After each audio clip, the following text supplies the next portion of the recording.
Folks, hello and welcome to Tavern Chat. I'm your host, Eric Tenkar, your bartender in the OSR. And I know people are like, hey, it's a Friday. What happened to the live stream? Glenn is knocked off. If you couldn't tell from the voice, and he's appearing in a play in his state of Oklahoma. So, no live stream. We do have shorts. Please enjoy the shorts on this channel. I really do.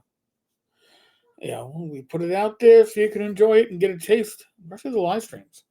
So, Mike Mearls from yesterday, and that's was sent to me yesterday. A lot on the plate, a lot of moving parts going on right now in the background. So with the Munster manual release, we can start to see where 5.5 is landing. Okay. Here are the USA Today sales ranks for Tasha's compared to the core rulebooks. Interesting that DMG, Dungeon Master's Guide, and the Munster Manual both lasted only a week. Player's Handbook Holiday Bump tracks with the rate of new Amazon customer ratings. So, let's look at the list. USA Today bestseller list. Now, Tasha's. Tasha's was, supposedly a very good product, very popular. Tasha's hit the USA Today bestseller list on 11/26 of 2020 and hit number 5. I guess a week later, 12/3/2020, Tasha's was number 27. And a week after that, Tasha's on 12/10/2020 was ranked at 117 before it fell off the list. Okay, that's actually pretty impressive. Well, Player's Handbook, 9/25/2024, 57. Didn't come in at 5, didn't come in at what? Didn't come in at top 10, didn't come in the top 50, came in at 57. A week later, 10/2/2024, it fell to 124. Dungeon Master's Guide 11/20/2024 came in at 95. And then none of the products are on. But then there's a bump for Christmas sales, 12/11/2024. Player's Handbook comes back on the list at 118. 2/26/2025, once the manual releases, 85.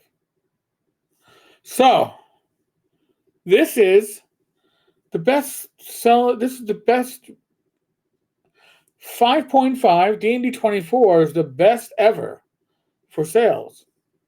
But that's not what it's showing here. So is it the best? Well, it's the best product, but how are they counting the product? That's where inquiring minds want to know. Because, remember, folks,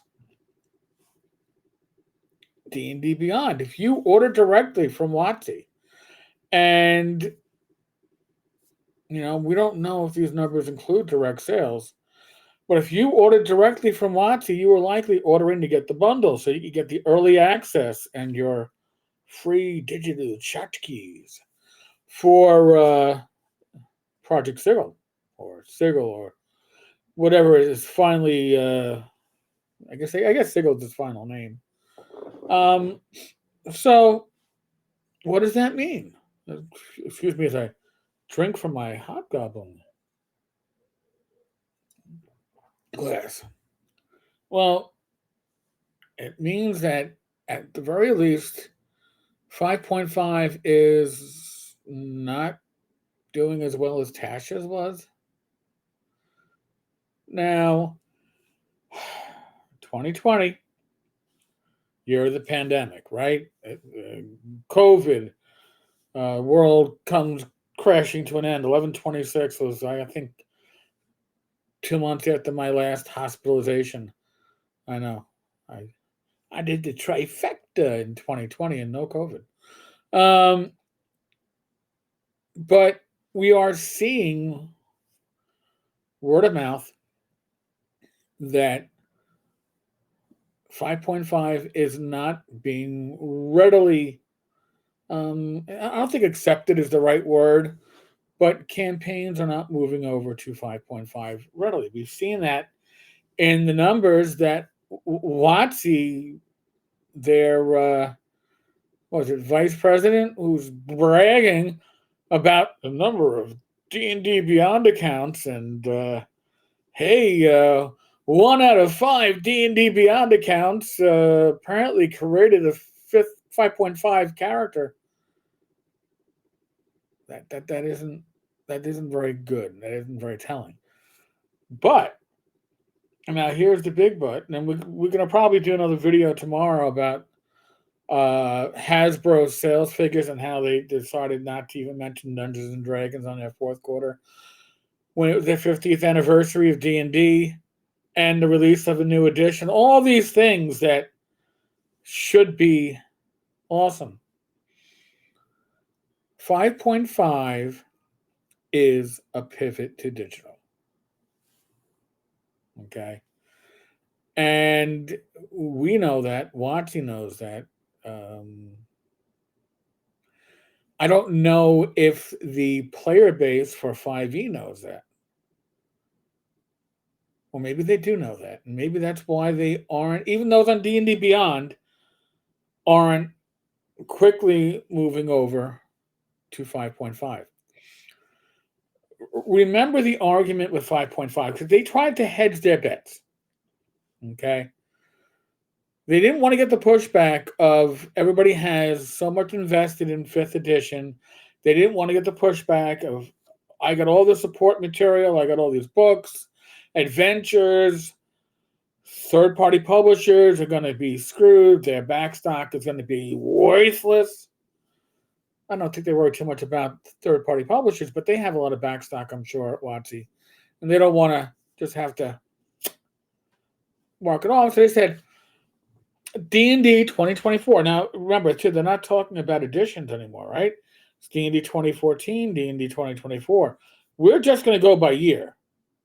It's much simpler, right? No, they're going by year because I refer to D&D 2024 or 5.5 as D&D Forever, right? Because they're never going to reboot the system fully. Because when you reboot a system, you lose part of your customer base. And they're already going to lose part of their built-in customer base with the pivot to digital. And the pivot to digital, these numbers are showing you that the physical product isn't necessarily what's selling. And if they're telling the truth that this is the best-selling product, best-selling edition, then they're counting the digital copies, right? They're counting the copies sold on Roll20 and Foundry and Fantasy Grounds and D&D Beyond. And that is what they're showing. Or that's what they're counting. So this is showing you physical product, approximately where those sales land, and it's not impressive. For a new edition, you can't else outsell Tasha's. But you never sold people on you why you need the new edition. Do I need the new edition so we no longer have races, we now have species? Do I need a new edition because I need to have orcs taken out of the monster manual? I mean, this is all cosmetic stuff, right? So why do I need a new edition? What is it about 5.5 that I need? You told the player base it's backwards compatible. However, you can't mix it at the table. You can't have your 2014 player's handbook with your 2024 monster manual. You cross the streams, the game explodes, it comes to crashing in. You can't do that.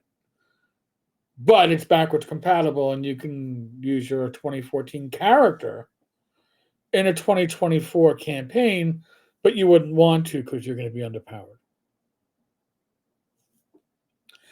They didn't sell it very well, and I think therein lies a lot of the problems. But you tell me, what do you think? Are they mixing apples and oranges together to get themselves a number? I mean, I did statistics for the NYPD.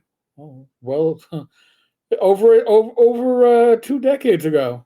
My God, time flies, and numbers don't lie, but you can certainly present them in different ways. Tell me what you think. Tell me what you think is going on.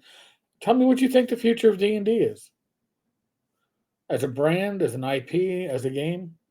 I'd like to know. All right, folks. On that note, be safe, be well. God bless. Roll this dice, roll them well.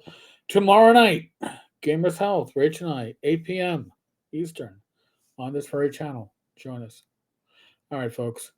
God bless, and I'll catch you all later.